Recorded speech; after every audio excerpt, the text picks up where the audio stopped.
Well, I'm old, so good afternoon. Why not good afternoon? Huh? Well, prone position ARDS, why no difference in outcome? I don't know.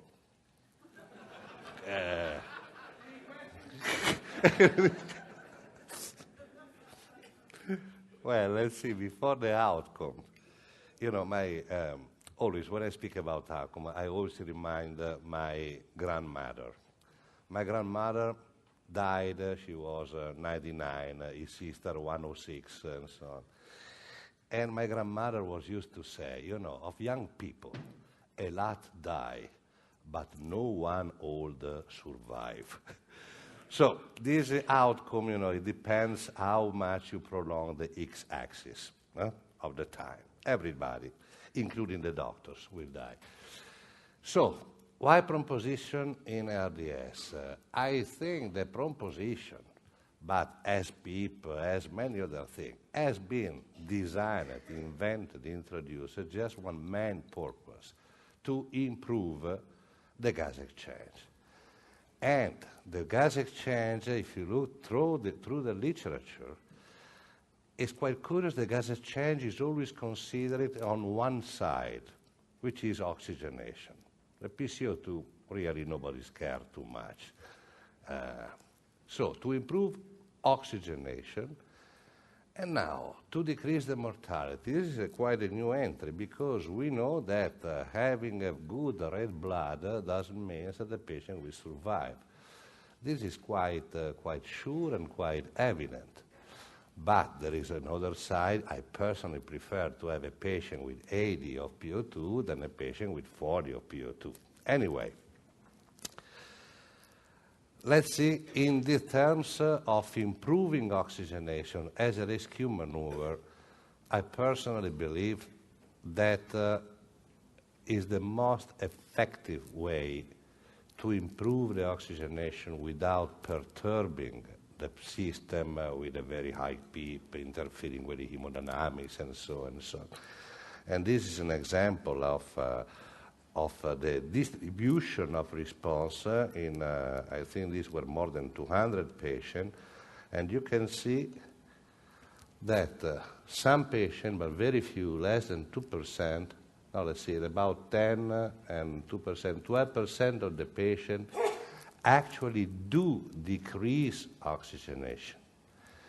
And most of the patients, the oxygenation increases between 0 and 40 millimeters of mercury after 6 hours, but usually you can observe the response after half an hour.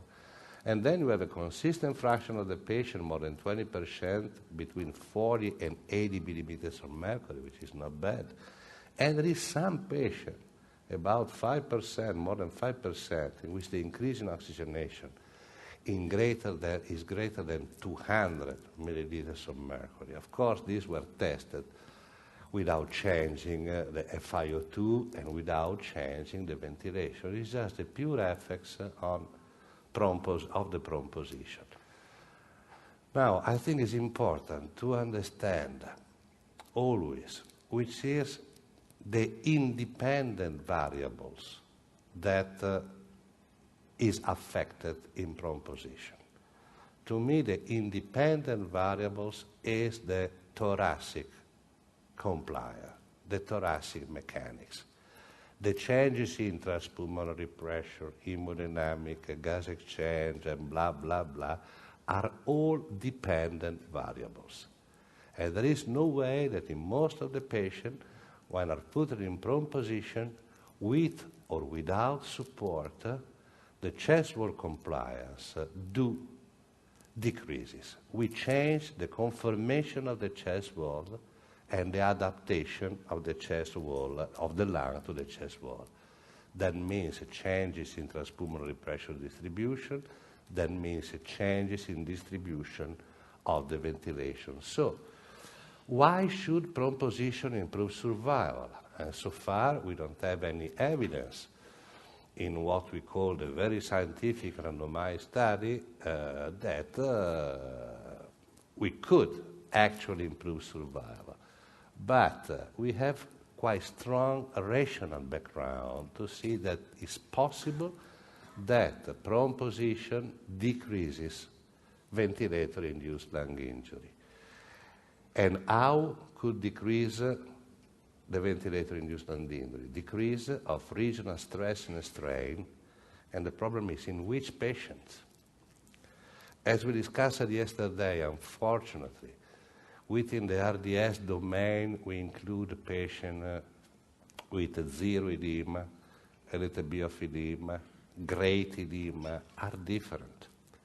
So we put together, it's very difficult to find a signal. The signal to affect the outcome must be extremely high.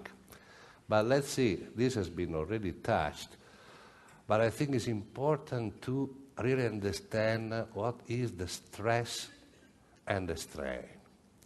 For me, it has been the language barrier for years to really understand the stress, because stress is used for everything. Stress, how do you feel? I'm so stressed, which is a little bit different from the concept of ventilator-induced lung injury. So let's see that we have a structure, and this structure has been deeply discussed, but I think it's very important to understand that the lung structures which bears the force, the applied force, is the lung skeleton. And the lung skeleton is the extracellular matrix, which is collagen and elastin, basically.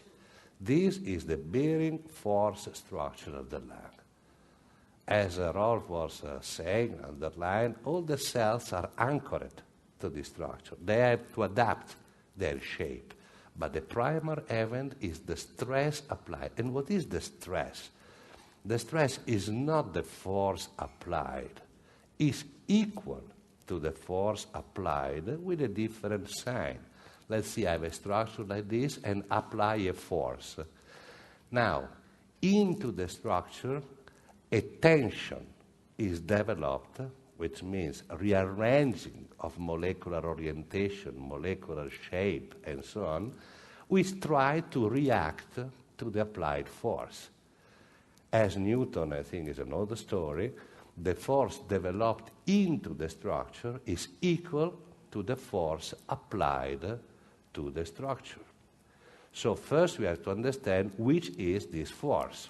But in elastic structure, when you applied a force, F, we have an elongation of the structure, and this is delta L, the delta length, compared to what? Compared to the resting position.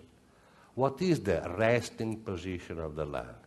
Is the lung at the end expiration after quiet breathing. Is not the lung with PEEP. PEEP is already a force applied. PEEP increases the stress and PEEP increases the strain because we have an elongation due to the PEEP. So, the stress is measured as the force applied for surface. What is the force which is applied to the lung skeleton? Is not the airway pressure. Is the transpulmonary pressure. So the determinant of VILI is the transpulmonary pressure.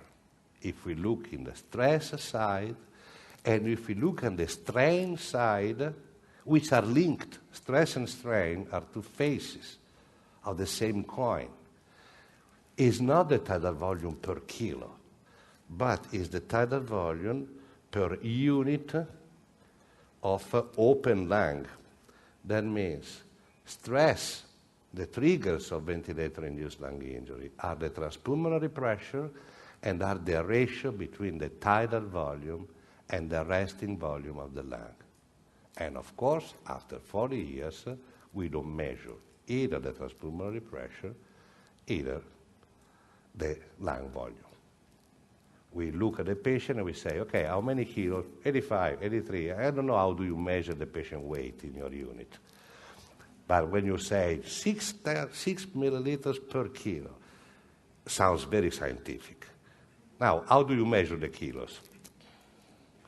How do you measure the height of the patient, which is a little bit unfair, not to take the centimeter, look to the patient. Sounds as a prognostic factor not very good. Anyway, this is my point, that the triggers of the VILI. Now, I think Niemann yesterday referred to this paper of Mead. Now, Mead was one of the giants in terms of thinking. When the computers were not available and so on, the people used more the brain, pencil, brain, and piece of paper. No? To make one regression, it took 1 afternoon. Now you can do 3,000 regression with a computer in 30 seconds. So that means that people were thinking a lot before doing things, because a lot of work was required. And Mead developed a model without any proof. And the model was done with the condoms. He linked together several condoms, and he looked at the distribution of stress and strain, which is quite logical.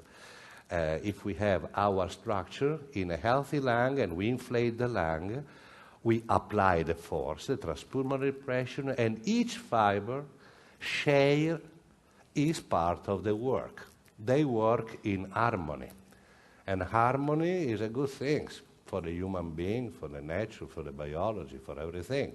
Now, where is the problem? When we have a part of the lung which is stiff or is closed, cannot be open, the neighbor structure have to share more force. But what means this? To me means one important thing. First, the pressures are transmitted through the, let's call this one, the diseased part of the lung. But this is protected from the strain. Doesn't strain. What strain? And the strain to me is the trigger of the inflammatory reaction. The stress may cause the rupture of the lung, but the triggers is the unphysiological strain. The cells are disturbed. They start to open up the channel. We have at least 5-6 mechanisms through which we have the inflammatory reaction. But this happens in the good part of the lung. And this is why, as an example, the low tidal volume ventilation, what does do? That doesn't do nothing here, but just decreases the global strain. But what's about the regional strain? And here the PEEP, as an example, come in this context. If with the PEEP I can take this one open, I decreases the regional strain. However, with the PEEP, I increase the stress and strain all of the rest of the lung. So the end of the story is what is the right balance, and depends on how much I can keep open and how much I expose to the higher PEEP. And we do not know. Yesterday I presented you, apparently, this potential for open is very low. So I'm a little bit doubtful. And what's about the prone position? Prone position, of course, if I start with the lung, which is in which the transpulmonary pressure are not homogeneously distributed, I have more strain to start with in some part of the lung and less strain in other part. If the transpulmonary pressure is more homogeneously distributed, the starting point is theoretically less dangerous for the mechanical ventilation. And we have a series of papers in which, in experimental animals, with all the limits of the experimental animals, big potential for recruitment, oleic acid, and so on, all the experimental animals, it's difficult to reproduce really the ARDS story in humans, but we have a lot of studies. This is one study we did in our department in which we used dangerous ventilation, and we stopped the experiment at a different, not at the same time to see the different damage, but we reached the same damage and we look at the time as a variable. And in prone position, what's happened that we reached the same damage but in a longer time. So we have a lot of, in rabbits, rats, dogs, and so on, a lot of things. This is one rat. This has been taken in my CT, human CT, 3 o'clock in the a.m., because in a box of gloves, no, with the rats inside, because it was not very fair. But it's possible to look, and we look in the rest. The rest, the volume is 2.5 milliliters. It is nothing. It's very, very little. And now, look, if we look at the transpulmonary pressure, so that means at the density of the lung, from the sternum down to the vertebra, you see here the gravity dependency. There is in a prone position, exactly as in the man, in 2 milliliters rat. And these are significantly different. And now, when we are in supine position, this is a series of rats in supine position with a CT, and this is end expiration and inspiration. And you see how move the diaphragm and how move the anterior chest wall. This is in a prone position. This is the head of the rats. This is the end expiration. And you can see that the diaphragm moves approximately the same, but the upper part of the lung move differently. So the first thing, not only in the rats, but in humans, the first independent variable, physical variable, is the changes in lung mechanics. When you are supine and we put a ventilator, the anterior chest wall is softer than the posterior chest wall when you have a spine and so on. So the compliance of the chest wall is the anterior plus the posterior plus the diaphragm. The diaphragm doesn't change in prone and supine. So the difference we observe are between the compliance of the anterior chest wall and the posterior chest wall. When we are in supine, we have the different distribution of the gas. And these are the men, these are normal subjects in supine position with a CT, 6 gas tissue ratio, that means 6 milliliters of gas, 4 grams of tissue. You can be big alveolus or big acinus. Going down to the lung, we have a decrease of size. As the structure of the acinus is exactly the same, what changed from here to here is the transpulmonary pressure which is applied. Is greater here and lower here. Now in supine position, we have more flat, more homogeneous. All the fibers share more evenly the applied forces. These are the only rationale I know of for the possibility of decreasing ventilator-induced lung injury. And these are patients with ARDS. They have more edema, more tissue, but the shape is exactly as in the normal subjects. The rules are very similar, the physical rule. And when we put this patient in supine position, in prone position, we have a quite flat line. So, actually, with all this beautiful physiological background, we had here 152 patients. This is a study we did now several years ago, 152 supine, prone, 152. And that means if we prolong for 1,000 patients and 2 million of patients, no hope to see anything with the design of this study. And now, very recently, I received a very angry letter from, I don't remember who was saying, okay, this work is very stupid, no? Because they use prone position for 6 hours.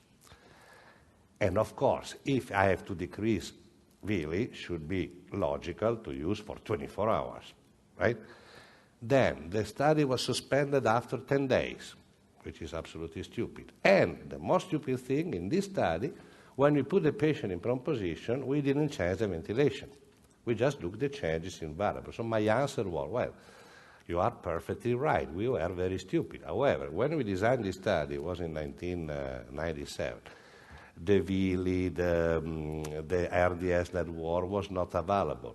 So why we choose 6 hours? Because of the nurses shift, because you have more manpower to put the patient in prone position. This was the scientific rationale of 6 hours. The scientific ration of 10 days was that 1 week seemed too short and 2 weeks seemed too long. So we say 10. But this is true, but I asked several distinguished colleagues, no, that after do the reviewers, and they ask, why 6 hours? Well, why not? Because nobody knew. And why not to change the ventilation? Because, well, we had two choices, or change the ventilation to maintain the same oxygenation, or not change the ventilation and see the physiological variable changes. Of course, we choose the more stupid way, but was asked to take account. Anyway, a little understanding was that this study definitely showed that oxygenation improves. No question about that. And also showed that the side effects of proposition are really negligible. You have to take care of the eyes because there are a couple of blindness reported in the literature or reported in bar conversation and not published. We didn't observe in this study, but you have to pay this attention. And then, this is the study of Guérin. 791 patients from 21 French units, and we have several entry cause, disease, syndrome, and so on. And what they found? Absolutely no changes in prone position, no changes due to the prone position. And the conclusion of this study, they had some effect on side effect, but they say, well, the oxygenation improved and the incidence of ventilator-associated pneumonia did decrease. Well, I always, when I speak about ventilator-associated pneumonia, you open an ocean of doubts and so on, diagnosis, and so and so. Anyway, in terms of outcome, no great difference. This in children, it come out that the mortality was unaffected. And this sounds very scientific. However, if you look, we have 50 patients and 50 patients. The baseline mortality in this patient, in supine patient, was 8%. And was 8% in prone position. I mean, if you want decrease from 8 to 4%, you require, I think, more than 15,000 patients. So it looks very scientific, but to look at the mortality as outcome in this population sounds a little bit strange.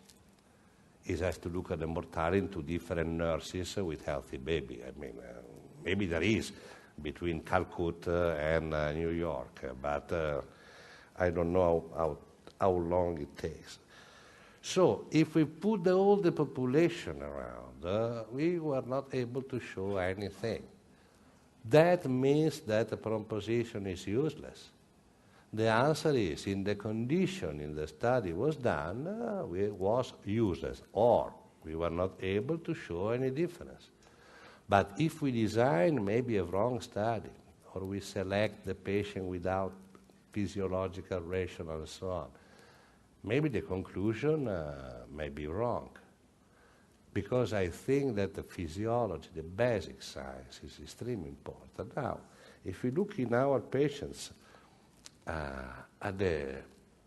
we went to see in our population, we went to see the predictors of mortality in 300, the patient of this group. And we had a SAPS II, the patient more severe die more. In this particular study, the PO2 FiO2 was associated with mortality. Greater is the lung injury, gas exchange impairment, greater was the mortality, and the tidal volume. This was done before the ARDS net. So it came out together with the ARDS net, but of course the design was done before. And when we looked at the quartile of PO2 and FiO2, so below 88, and remember, PO2 and FiO2, now we know very likely is associated with the higher potential for recruitment. So more edema, more collapse, and so on. Not very precisely, but somewhat. And you see the mortality here was very high in supine position. Now, when we put this patient in prone position, the mortality was definitely different. But that means that the patient, after the study was stopped, died more, because at the end the mortality was the same. So they recover their mortality. But at the end of the study, we had this difference in mortality. If we look at the quartile of SAPS, and in which the PO2 and FiO2 is still included, we still have a quite big difference in mortality. And if we look at tidal volume, look here, the quartile of tidal volume. By chance, the quartile was coincident to less than 12 milliliters per kilo, or greater. This by chance, now, dividing the population. And then between 12 below was the same, greater than 12, big jump. Now in prone position was like this. Now when we published this paper in the New England, I wanted to put this data on the paper. And the New England, which is Evangelium, now the doctor said, you are not allowed, it's not scientific. And they say, well, if you don't put this one in the as a post-hoc analysis, I would draw this paper from your attention. My young co-worker was ready to suicide, no? But I was old enough, they say.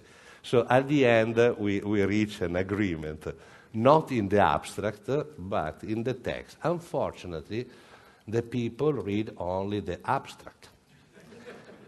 And I'm wrong. The people doesn't read the abstract, read the conclusion of the abstract, which are usually between 21 and 25 words. And the abstract, we conclude that prone position doesn't affect the mortality. So out. The prone position is absolutely useless. But there are many things, many variability in different patients, different populations. So these are data which were quite strongly suspect. So at the end, if we put all the risk in prone supine, prone and supine, so the patient who had PO2, SAPS, and tidal volume, the mortality rate was 40% versus 20% in prone. And this is the Mancebo study. And you see, this was done in Spain. And in Spain, what's happened? 5 minutes more. And what's happened in Spain? In Spain, they start to fight each other because all these studies were not funded by no money. No patient was paid, no doctor was paid. And in Spain, as you know, it's difficult to enroll these patients because they are quite rare. And if you have a competitor study, which is paid, the people follows money, most of them. And so the study had a lot of problems of enrollment. But on 100 patients, 100 something, this will be published, I think, soon, we had a quite a strong signal between prone and supine position. And this study was done without any time limitation, no 10 days, were done with at least 20 hours in prone position, and of course on 100 patients this is not significant. It would be the same curve with 300 patients, we become 0.05 and champagne for everybody.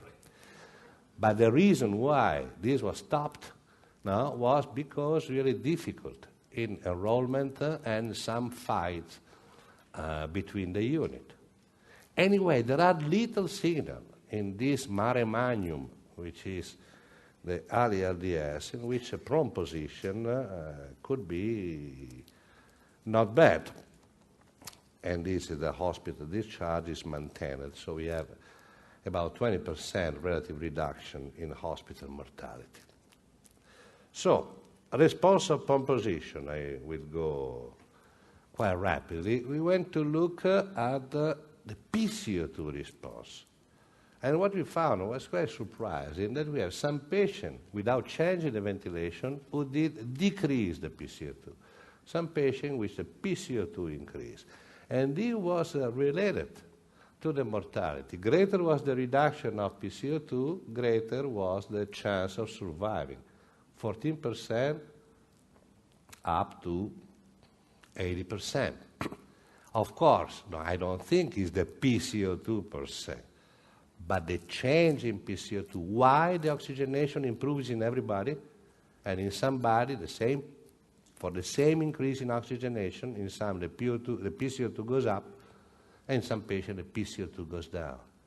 Has to do with the lung structures, and very likely with the possibility of recruitment. I told you that the basic mechanisms to improve the PO2 are or flow diversion or recruitment on perfused regions. And in most patients, there is not always white and black. There is a combination of the two phenomena. And as usually, we have to understand what is the prevalent phenomenon in a given patient.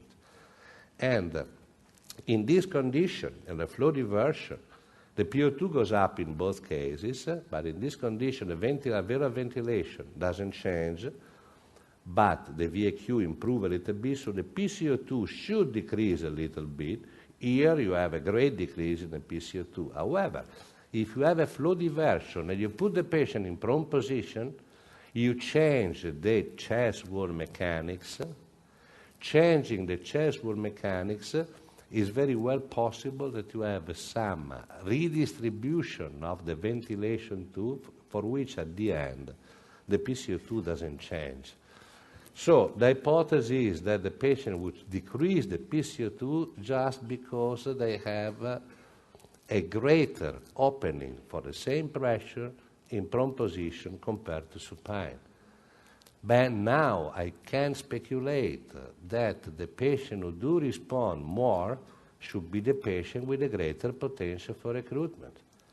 The patient with greater potential for recruitment are the patient with a greater severity. And if I put together the post-hoc analysis we had, in which apparent the prone position worked in the lowest range of PO2 FiO2, which means very likely greater lung injury severity edema, maybe the things more or less are going the same direction. This maneuver should be more effective in a patient with greater potential for recruitment. So, now we have one that now we think is intelligent, maybe in 5 years, oh, we are so stupid. So what do? We copied the Spanish trial. So we had, we are about at half of another study in which we control the mechanical ventilation in both arms, using the Vangelium, 6 milliliters per kilo, more or less, depending by the kilos, as we discussed before. At least 24 hours prone, and no time length limit. And we use this war machine. I have a conflict of interest because they pay me $2,000 in the advisory board per year, so I declare my... But we got in Italy 20 of this machine, and it's a rotoprone. You put the patient inside, and the nurses were scared at the beginning. Now they loved, because one nurse can turn the patient while just pressing a knob. And we take the patient for 3 hours in prone position and 15 minutes in supine to relieve the pressure source. So it's very easy to... and up to date, we enrolled, at the moment we are more than 170, about 115 patients. And we randomize the patient, we stratify the randomization according to the severity of ARDS, below 150 and greater than 150, according to the previous data, and which fits a little bit with the recent data we have with the potential for recruitment. The overall PO2 is about 180, and we'll see what's happened. But before to kill a useful technique, I think we are very prudent. And one thing I know for sure, that in some patients that you cannot report in the papers, prone position change the course of the disease. And another thing that you can never write in the paper is if I take in the previous study, with all the limits we had, the 3 units who enrolled more patients, we were my unit in Milan, the unit in Monza with Pesenti, and the other units, we enrolled 170 patients altogether, half and a half. The mortality discharge, the difference was 0.06 in favor of prone. Then we have, that doesn't mean anything, but the only position is not the only thing that you have to do. to cure this patient. So we'll see. In my personal opinion, proposition is not that. The suggestion we have is may be effective in the most severe patient. I thank you for the attention.